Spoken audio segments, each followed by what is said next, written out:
Hello everyone. Today we are going to discuss zero trust architecture in our video, which is very crucial for enhancing cybersecurity in a connected world. So let's get started. Zero trust architecture is a transformative cybersecurity framework that fundamentally shifts how we think about securing our systems. The essence of zero trust is simple but very powerful. And the essence is never trust, always verify. With the rise in remote work, cloud technologies, and sophisticated cyber threats, it is clear that the traditional perimeter based security model is no longer sufficient.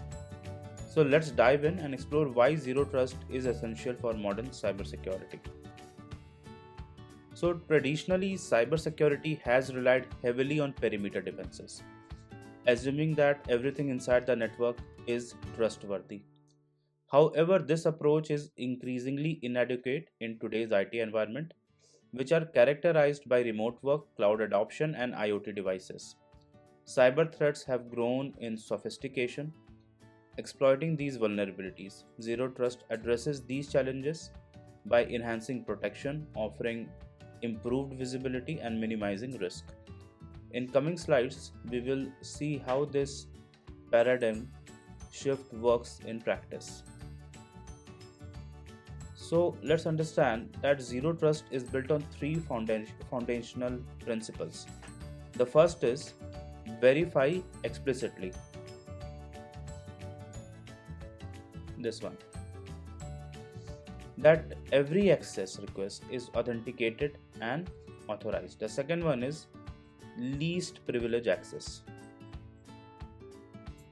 and this one is used to minimize access rights to only what is necessary, often with just in time access. And the final one is assume breach, and this one encourages constant vigilance by reducing the potential impact of a breach and continuously monitoring for suspicious activities. These principles collectively form the backbone of zero trust. Now, to implement zero trust, we need to focus on several key components like identity and access management. So, identity and access management ensures robust authentication methods like multi-factor authentication. The next one is device security, which evaluates the compliance of endpoints. The third one, network security, incorporates techniques like micro-segmentation, and data security safeguards information through encryption and DLP tools. And finally, the continuous monitoring provides relative and the real-time insights to detect and respond to threats. Together, these components creates a very comprehensive zero trust network.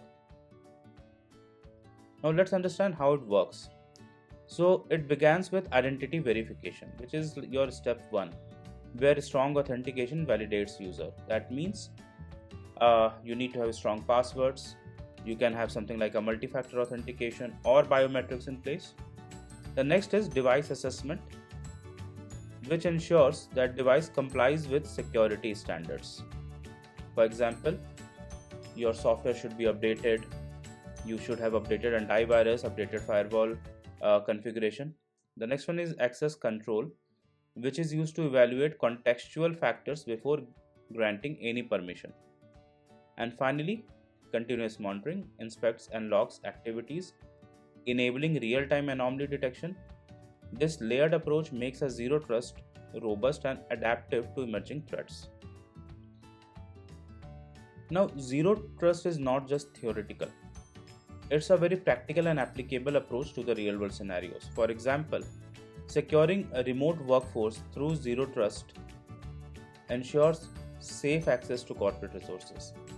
In cloud environment, zero trust principle enhances security across multi-cloud infrastructures.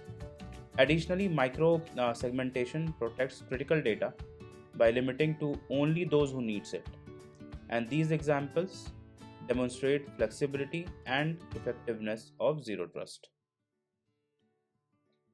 Now, zero trust also comes with some implementation challenges. So, organizations often face resistance to cultural changes as employees and stakeholders adjust to new security protocol. This is the first one. And then, of course, the complexity of re-architecting IT systems can also be a very daunting task. Then, cost and resource allocation for skilled professional and tools is another barrier. And lastly, integrating legacy systems with modern zero trust principles requires strategic planning. Addressing these challenges is key to a successful zero trust journey. To successfully adopt zero trust, organizations should start by assessing their current security postures to identify gaps. A pilot program in a specific segment can help test the waters. Automation using AI and machine learning can enhance threat detection and response capabilities. Educating employees and stakeholders is crucial for adoption. Lastly, continuous improvement ensures the zero trust framework evolves with emerging threats and technologies. And here I'm sharing some of the case studies which you can see on your screen. So the first case study is of Company A securing remote workforce, where Company A leveraged zero trust to effectively secure its remote workforce, and by enforcing least privilege access and verifying every connection, they mitigated their security risk associated with distributed teams. Then Company B, which reduced insider threats with it by implementing micro-segmentation with zero trust principle to reduce the impact of potential insider threat. And what they did is they limited the access to critical system based only on user roles and context. And the third example or the case study we see here is enhancing cloud security. So imagine a company C which adopted zero trust principle to bolster cloud security. By verifying identities and enforcing strict access control, they protected sensitive data stored in the cloud from unauthorized access and malicious activities. Now, coming to the conclusion, zero trust is a very essential framework for modern IT systems, and this is the future of cybersecurity, no doubt, and it's a continuous journey. Right? It is a very continuous approach which requires ongoing evaluation, adjustment, and improvement to keep pace with your evolving threats and technologies. Thank you so much for watching this video. I hope you learned something new today.